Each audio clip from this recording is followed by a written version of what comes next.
MPL Sparksplit Week 4 is upon us, so myself and Paul are gonna take you through some of the coolest lists we can see in action this weekend. How you doing, Paul? I'm doing great and really excited to talk about kind of the deck that we have on the screen right now. Oh yeah, so this is Kunio's Izzet Wizards deck. Now he's asked us to call it Izzards, and we will gladly oblige. So what this deck wants to do is, you can obviously see it's built around wizards. We've got the Augur of Bolas and Dreadhorde Arcanist from War of the Spark, hanging out with Adeliz the Cinderwind and Naru Meha from Dominaria. And take a look as well at the spells. We got Wizard's Retort, we got Wizard's Lightning, all made cheaper, of course, if you control a wizard. And then if you take a look at some of the other spells, we've got the typical things you'd see in an Izzet Phoenix deck, for example. We've got the Opts, we've got Shocks, Chart a Course, and also we got this spicy little Reckless Rage in there, just in case you want to kill a few creatures, which of course can be activated by the Dreadhorde Arcanist whenever they attack. So, Paul, talk us through a little bit more of this deck. Well, first of all, you want to kind of get one of those 2-mana wizards into play early. Like you said, the 2 cards from War of the Spark, Augur of Bolas and Dreadhorde Arcanist, are kind of what made this deck actually possible, because now you have Dreadhorde Arcanist, which is a continuous source of card advantage. Every time you attack, you can play an instant or sorcery card with converted mana cost equal to or less than Dreadhorde Arcanist power. So you have the Ops, you have the Shocks, and even that one copy of the Reckless Rage, which you can cast and actually have the Arcanist survive because it has 3 toughness. Now, if you do play a spell ahead of time, you can even get cards like Chart a Course back if you have Adeliz the Cinderwind in play or Naru Meha. So you want to get those wizards in play, and then you just kind of want to play this tempo-y, aggressive style, kind of wizards decks that we've seen in Dominaria Limited. But now we have it constructed, and you know what? Honestly, I'm really excited that somebody actually just kind of went a little bit off the wall here to bring something completely unique to the MPL. Certainly so. Let's take a look at the sideboard. What else we got in here? We got another Reckless Rage, we've got Shivan Fire, 4 Negates, Lava Coil, Fiery Cannonade, God Eternal Kefnet, the Crackling Drakes, because it is kind of a Crackling Drake deck. They fit right in, and Entrancing Melody, just in case you decide, I would like to steal some of your cards, opponent. So Paul, anything stands out here for you? Yeah, I mean, I like the kind of slow down strategy of kind of playing more 4-mana threats. Cards like God Eternal Kefnet along with the Crackling Drake means that your deck is not, is less susceptible to sweepers, right? Yeah. So now you can kind of play a little bit of a bigger game. And one of the things that I really enjoy about this deck is just the fact that, it's a slightly more proactive version of kind of the Arc-like Phoenix deck that we've seen. Yeah.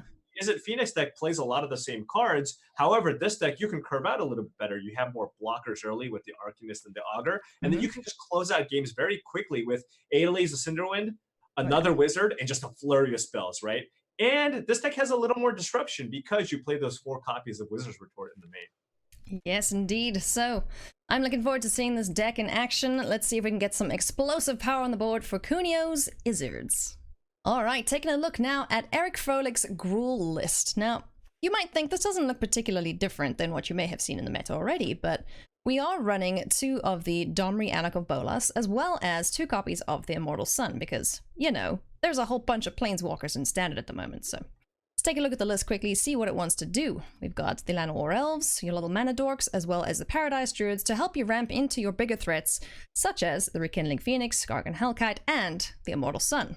Which, mind you, all your creatures get +1/+1, and you're drawing an extra card each turn, so if you can get up to your Immortal Sun, this is gonna help you sit quite pretty, I will say. Paul, what are your thoughts on this list? Well, I mean, I think it's a really, really strong metagame decision here. Yeah. I think the Gruul deck has actually just kind of broken out as one of the favorite decks that a lot of the MPL players have liked to play. It's actually had a lot of success on Arena. A lot of pictures I've seen of people hitting Mythic with this specific deck. And I like some of the new additions to the deck. Domri Anarch of Bolas, it took a little bit of time, but people have finally started implementing this into their deck. It gives you a little bit of ramp, it pumps all your creatures, and it just gives you a little bit of extra removal as well. And even if you have an Immortal Sun in play, that static ability is still a relevant thing. Oh, yeah. And yeah, absolutely. And the big thing is, of course, the Immortal Sun with the 4-color Command the Dreadhorde decks and the Jeskai Planeswalker decks running around. I think this is a nice heads-up metagame decision to put this in the main deck. We've seen Brad Nelson do it in the previous week with Selesnya tokens, and now we're also seeing the Gruul deck make this adjustment because not only does it have the Llanowar Elves, but it even plays Paradise Druid as the 2-mana creature of choice instead of other options like Thorn Lieutenant. So it really wants to be ramping up. It's mana hungry. And the Immortal Sun, every time I read this card, I'm always kind of a little bit surprised because it just does everything, right? It's great. It pumps your team, draws you a card, shuts down planeswalkers. Spells also cost 1 less to cast. So it just kind of does a little bit of everything. And one other thing that I want to talk about is the inclusion of Legion Warboss. Really, really powerful off of Llanowar Elf, being able to play this turn 2. But the meta has now shifted to the point where people are playing a lot more planeswalkers, and Legion Warboss is very, very effective against those planeswalkers. Right? Because a lot of times you're going to play, or you're going to see a Teferi, hit the board, bounce your creature back, and then the next turn, if you can get down your Legion Warboss, that little 1/1, getting that 1 damage through, goodbye, Planeswalker. Absolutely. Same, even with cards like Vraska Golgari Queen, all of those minus effects often leave the Planeswalkers at 1 loyalty. So if you can follow that up with a Legion Warboss and have that token in play, it just does a lot of work. Now, it's not as good against kind of the red decks. We've seen a lot of red decks running around. However, I think because the metagame is now at a point where you're seeing a lot of these kind of wacky 4-color Commander Dreadhorde and Jeskai Planeswalker decks, I think Legion Warboss is a pretty strong card to have in your main deck right now. Yeah. I will say that this deck does surprisingly well against mono red. Like, provided they're not drawing like absolute gods, this deck can put some real threats down on the board really early. So you've got the Gruul Spellbreaker, which can become a 4/4, which is quite difficult for the red deck to deal with in the early game. You got the Skargan Hellkites eventually, 4/4, potentially 5/5 flyer in the air.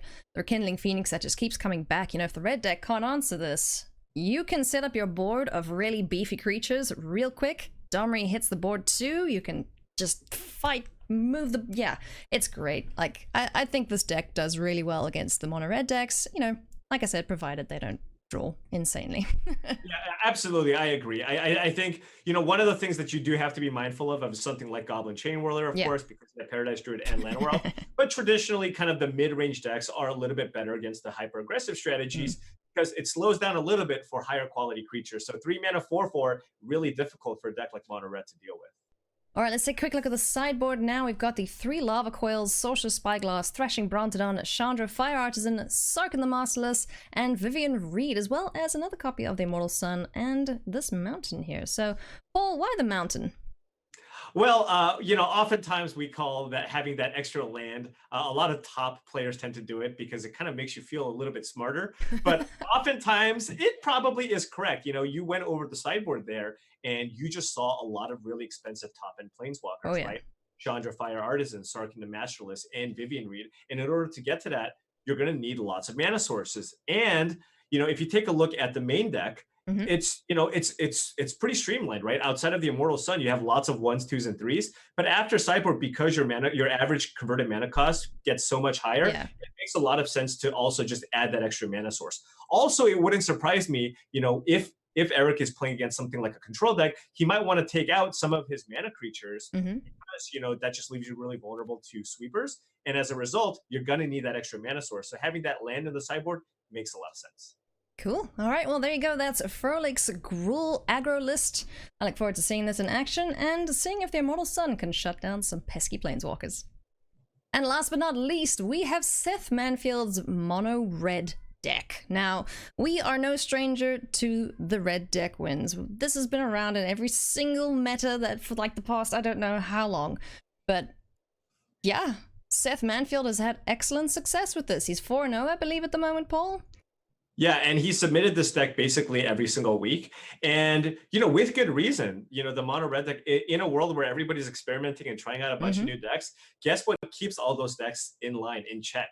It's the mono red deck, right? If you're trying to cast a 6-mana sorcery that makes you pay your life as a resource to resolve, well, guess what? This deck is going to absolutely punish that. And it's no surprise. I mean, first of all, it's not a surprise that Seth chose to submit this deck because he's already kind of gone undefeated with it so far. But it makes even more sense now where a lot more people are playing Commander Dreadhorde. And I think the mono red deck actually matches up pretty favorably there. And, there's a couple of interesting things here with Seth's deck as well. Yeah, you take a look at the 4-mana cards here specifically, right? We have 3 copies of Experimental Frenzy and 3 copies of Chandra Fire Artisan. Now, most mono red lists play maybe 2 and 4, 2. yeah, Yeah. 2 and 2, maybe 4, maybe 5. But Seth is like, look, I've played this deck a ton, and this is my primary win condition. You know, I'm just trying to distract them with my cheap burn spells. But honestly, this is how I ultimately want to end games every single time. So he went with the full 6 here: 3 copies of Frenzy, 3 copies of Chandra Fire Artisan, and guess what? He even cut a 1-drop from his deck. Right? There's not a lot of ones. Yeah. But he's only got 3 Fanatical Firebrands in his deck because he knows that, look, I don't even really care, honestly, if I draw my 1-drops, because really what I really care about is making sure I hit my land drops and being able to deploy either the Frenzy or Chandra to take over the game. Yeah, more copies of them means you're more likely to find it. And I will say, when I tried this deck out earlier, 9 times out of 10, I found either Experimental Frenzy or Chandra, and I was just going through my deck at a rapid rate and just pulling off all the crazy things that we expect from Experimental Frenzy. So yeah, for those of you, if you're not familiar with the deck, it's all about going fast and burning your opponent's life total down to 0 as quick as possible. So I suppose the least favorite matchup for this would be the heavy control decks. You know, just all the nopes, I will kill that, thank you, I will gain life. So yeah, if you face a red deck and they want to kill you by turn 4 or 5, basically. So right, that's what this deck is aimed at doing.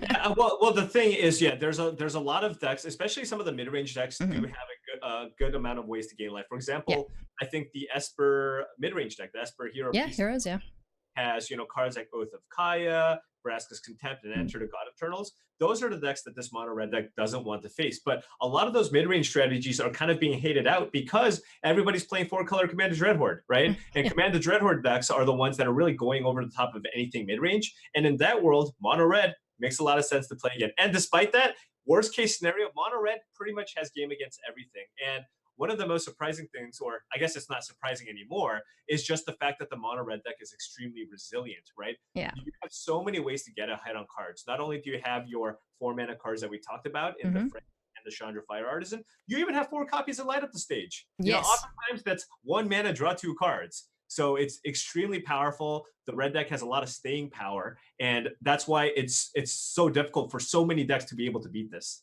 So now I have a question for you then, Paul. This week we've seen almost a third of the field submit mono red decks. How do they win against each other? Like, what is it whoever gets to Experimental Frenzy first? Because I imagine we're going to see quite a few mirror matches.